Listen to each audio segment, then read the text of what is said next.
Hello everyone, welcome back to my YouTube channel, The Storyteller.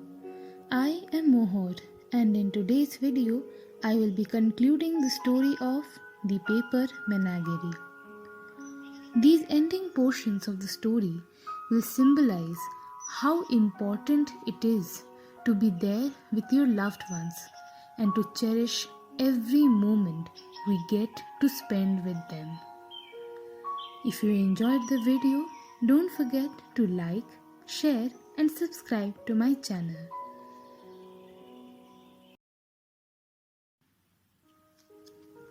My fight with Mark did not end there. Mark was popular at school. I never want to think again about the 2 weeks that followed. I came home that Friday at the end of the 2 weeks. "Je jao hama?" Mom asked. I said nothing and went to the bathroom. I looked into the mirror. I looked nothing like her. Nothing. At dinner, I asked Dad, "Do I have a chink face?" Dad put down his chopsticks. Even though I had never told him what happened in school, he seemed to understand. He closed his eyes and rubbed the bridge of his nose. "No, you don't." Mom looked at Dad, not understanding. She looked back at me. "Sha jao chink?" "English," I said. "Speak English." She tried. "What happened?" I pushed the chopsticks and the bowl before me away. Stir-fried green peppers with 5-spice beef. "We should eat American food." Dad tried to reason. "A lot of families cook Chinese sometimes. We are not other families." I looked at him. "Other families don't have moms who don't belong." He looked away and then he put a hand on Mom's shoulder. "I will get you a cookbook." Mom turned to me. "Boo hauchi?" "English," I said, raising my voice. "Speak English." Mom reached out to touch my forehead, feeling for my temperature. "Fashaola?" I brushed her hand away. "I am fine. Speak English." I was shouting. "Speak English to him," Dad said to Mom. "You knew this was going to happen someday. What did you expect?" Mom dropped her hands to her side. She sat looking from Dad to me and back to Dad again. She tried to speak, stopped, and tried again, and stopped again. "You have to," Dad said. "I have been too easy on you. Jack needs to fit in." Mom looked at him. "If I say love, I feel here." She pointed to her lips. "If I say I feel here." She put her hand over her heart. Dad shook his head. "You are in America." Mom hunched down in her seat, looking like the water buffalo when Lao Hu used to pounce on him and squeeze the air out of him. "And I want some real toys."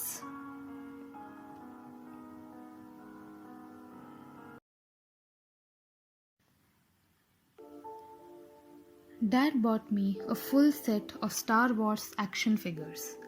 I gave the Obi-Wan Kenobi to Mark. I packed the Paper Menageries in a large shoebox and put it under the bed. The next morning, however, the animals had escaped and took over their old favorite spots in my room. I caught them all and put them back into the shoebox, taping the lid shut. But the animals made so much noise in the box that I finally shoved it into the corner of the attic, as far away from my room as possible. If Mom spoke to me in Chinese, I refused to answer her. After a while, she tried to use more English, but her accent and broken sentences embarrassed me. I tried to correct her, and eventually she stopped speaking altogether if I were around. Mom began to mime things if she needed to let me know something. She tried to hug me the way she saw American mothers did on TV. I thought her movements were exaggerated, uncertain, ridiculous and graceless. She saw that I was annoyed and stopped. "You shouldn't treat your mother that way," Dad said. But he could not look me in the eyes as he said it. Deep in his heart, he must have realized that it was a mistake to have tried to take a Chinese peasant girl and expect her to fit in the suburbs of Connecticut.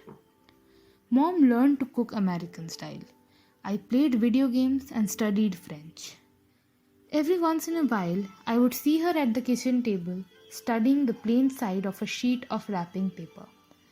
Later, a new paper animal would appear on my nightstand and try to cuddle up to me. I caught them, squeezed them until the air went out of them, and then stuffed them away in the box in the attic. Mom finally stopped making the animals when I was in high school. By then, her English was much better, but I was already at the age when I was not interested in what she had to say, whatever language she used. Sometimes when I came home and saw her tiny body busily moving about in the kitchen, singing a song in Chinese to herself, it was hard for me to believe that she gave birth to me. We had nothing in common. She might as well be from the moon. I would hurry on to my room where I could continue my all-American pursuit of happiness.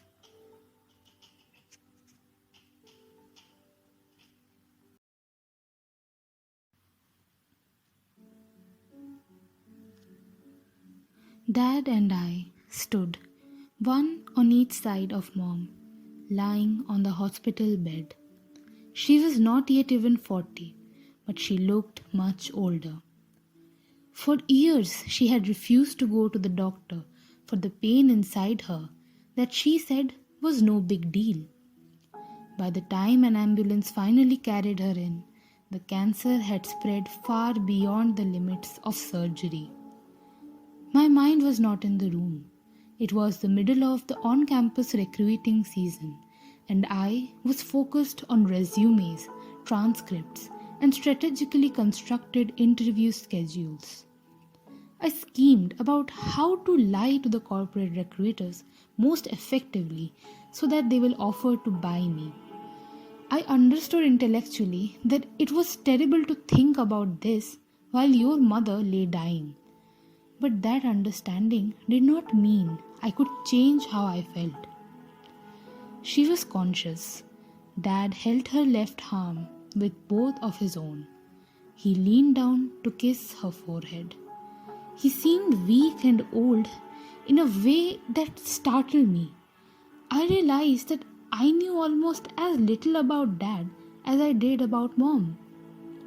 Mom smiled at him. "I'm fine." She turned to me, still smiling. "I know you have to go back to school." Her voice was very weak, and it was difficult to hear her over the hum of the machines hooked up to her. "Go, don't worry about me. This is not a big deal. Just do well in school." I reached out to touch her hand because I thought that was what I was supposed to do. I was relieved. I was already thinking about the flight back and the bright California sunshine. She whispered something to Dad. He nodded and left the room. "Jack," if she was caught up in a fit of coughing and could not speak for some time, "if I don't make it, don't be too sad and hurt your health. Focus on your life. Just keep that box you have in the attic with you. And every year at Qingming, just take it out and think about me. I will be with you always." Qingming was the Chinese festival for the dead. When I was very young, Mom used to write a letter on Qingming to her dead parents back in China, telling them the good news about the past year of her life in America. She would read the letter out loud to me, and if I made a comment about something, she would write it down in the letter too. Then she would fold the letter into a paper crane and released it, facing west. We would then watch as the crane flapped its crisp wings on its long journey west, towards the Pacific, towards China, towards the graves of Mom's family. It had been many years since I last did that with her. I don't know anything about the Chinese calendar, I said. Just rest, Mom. Just keep the box with you and open it once in a while. Just open. And she began to cough again. It's okay, Mom. I stroked her arm awkwardly. Haishi, Mama Aini. Her cough took over again. An image from years ago flashed into my memory. Mom saying I and then putting her hand over her heart. All right, Mom, stop talking. Dad came back and I said that I needed to go to the airport so that I don't miss my flight. She died when my plane was somewhere over Nevada.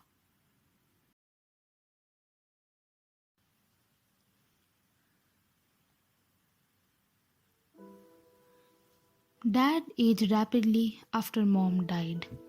The house was too big for him and had to be sold. My girlfriend Susan and I went to help him pack and clean the place. Susan found the shoebox in the attic. The paper menageries, hidden in the uninsulated darkness of the attic for so long, had become brittle and the bright wrapping paper patterns had faded. I have never seen origami like this, Susan said. Your mom was an amazing artist. The paper animals did not move.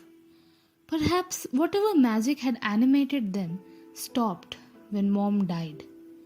Or perhaps I had only imagined that these paper constructions could move. The memory of children cannot be trusted after all.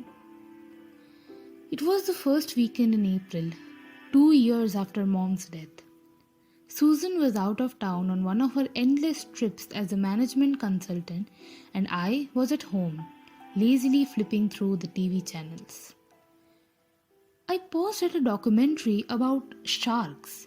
Suddenly, I saw in my mind Mom's hands as they folded and refolded the tin foil to make a shark for me, while Lahu and I watched. A rustle. I looked up and saw that a ball of wrapping paper and torn tape was on the floor next to the bookshelf. I walked over to pick it up for the trash.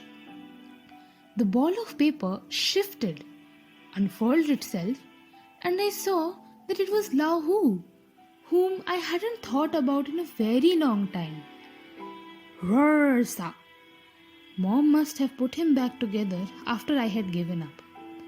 He was smaller than I remembered, or maybe it was just me that had smaller fists back then. Susan had put the paper animals around our apartment as decorations. She probably left Lahu in a pretty hidden corner because he looked so shabby. I sat down on the floor and reached out a finger. Lahu's tail twitched and he pounced playfully. I laughed, stroking his back. Lahu purred under my hand. How have you been, old buddy? Lahu stopped playing. He got up, jumped with feline grace into my lap, and proceeded to unfold himself. In my lap was a square of creased wrapping paper, the plain side up. It was filled with dense Chinese characters. I had never learned to read Chinese, but I knew the characters for sun, and they were at the top, where you would expect them in a letter addressed to you, written in Mom's awkward, childish handwriting. I went to the computer to check the internet, and today was Qingming. I took the letter with me downtown, where I knew the Chinese tour buses stopped. I stopped every tourist, asking, Nin hui the zhongwa ma? Can you read Chinese? I hadn't spoken Chinese in so long that I wasn't sure if they understood.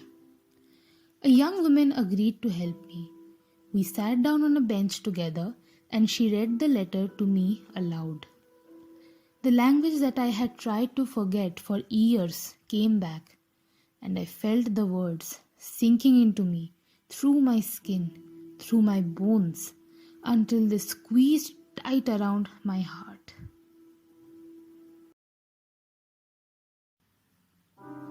Son, We haven't talked in a long time.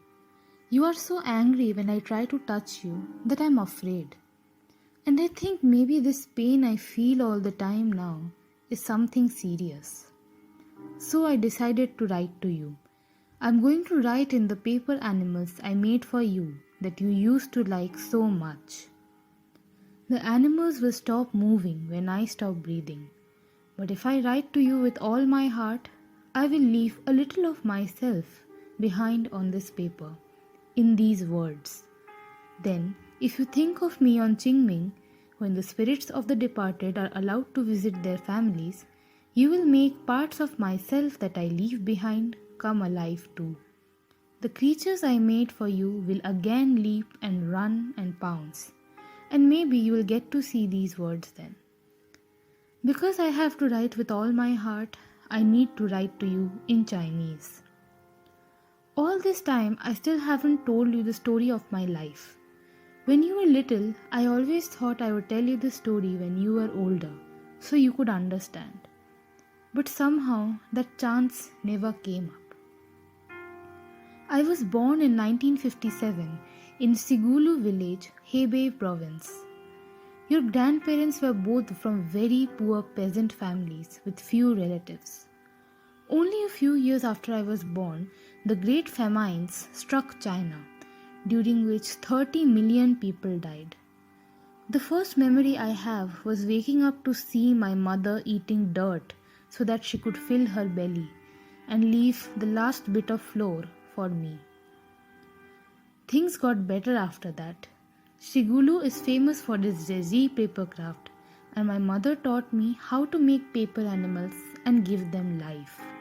This was practical magic in the life of the village. We made paper birds to chase grasshoppers away from the fields and paper tigers to keep away from the mice. For Chinese New Year, my friends and I made red paper dragons. I will never forget the sight of all those little dragons zooming across the sky overhead, holding up strings of exploding firecrackers to scare away all the bad memories of the past year. You would have loved it. Then came the Cultural Revolution in 1966. Neighbor turned on neighbor and brother against brother. Someone remembered that my mother's brother, my uncle, had left for Hong Kong back in 1946 and became a merchant there. Having a relative in Hong Kong meant we were spies and enemies of the people, and we had to be struggled against in every way. Your poor grandmother, she couldn't take the abuse and threw herself down a well. Then some boys with hunting muskets dragged your grandfather away one day into the woods, and he never came back. There I was, a 10-year-old orphan. The only relative I had in the world was my uncle in Hong Kong. I snuck away one night and climbed onto a freight train going south. Down in Guangdong province a few days later, some men caught me stealing food from a field. When they heard that I was trying to get to Hong Kong, they laughed. "It's your lucky day. Our trade is to bring girls to Hong Kong." They hid me in the bottom of a truck along with other girls and smuggled us across the border. We were taken to a basement and told to stand up and look healthy and intelligent for the buyers. Families paid the warehouse a fee and came by to look us over and select one of us to adopt. The Chin family picked me to take care of their 2 boys. I got up every morning at 4 to prepare breakfast. I fed and bathed the boys. I shopped for food. I did the laundry and swept the floors. I followed the boys around and did their bidding. At night I was locked into a cupboard in the kitchen to sleep. If I was slow or did anything wrong, I was beaten. If the boys did anything wrong, I was beaten. If I was caught trying to learn English, I was beaten. "Why do you want to learn English?" Mr. Chin asked. "You want to go to the police? We'll tell the police that you're a mainlander illegally in Hong Kong. They would love to have you in their prison." 6 years I lived like this. One day an old woman who sold fish to me in the morning market pulled me aside. "I know girls like you. How old are you now? 16? One day the man who owns you will get drunk and he will look at you and pull you to him and you can't stop him. The wife will find out and then you will think you really have gone to hell. You have to get out of this life. I know someone who can help. She told me about American men who wanted Asian wives. If I can cook, clean, and take care of my American husband, he will give me a good life. It was the only hope I had. And that was how I got into the catalogue with all those lies and met your father. It is not a very romantic story, but it is my story. In the suburbs of Connecticut, I was lonely. Your father was kind and gentle with me, and I was very grateful to him. But no one understood me, and I understood nothing. But then you were born. I was so happy when I looked into your face and saw shades of my father, my mother, and myself. I had lost my entire family, all of Sigulu, everything I ever knew and loved. But there you were, and your face was a proof that they were real. I hadn't made them up. Now I had someone to talk to. I would teach you my language, and we could together remake a small piece of everything that I loved and lost. When you said your first words to me in Chinese that had the same accent as my mother and me, I cried for hours. When I made the first Regie animals for you and you laughed, I felt there were no worries in the world. You grew up a little and now you could even help your father and I talk to each other. I was really at home now. I finally found a good life. I wished my parents could be here so that I could cook for them and give them a good life too. But my parents were no longer around. You know what the Chinese think is the saddest feeling in the world? It's for a child to finally grow the desire to take care of his parents, only to realize that they were long gone. Son, I know that you do not like your Chinese eyes, which are my eyes. I know that you do not like your Chinese hair, which is my hair.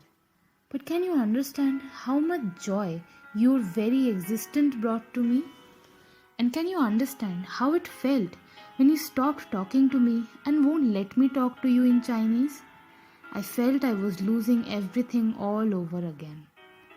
Why won't you talk to me, son?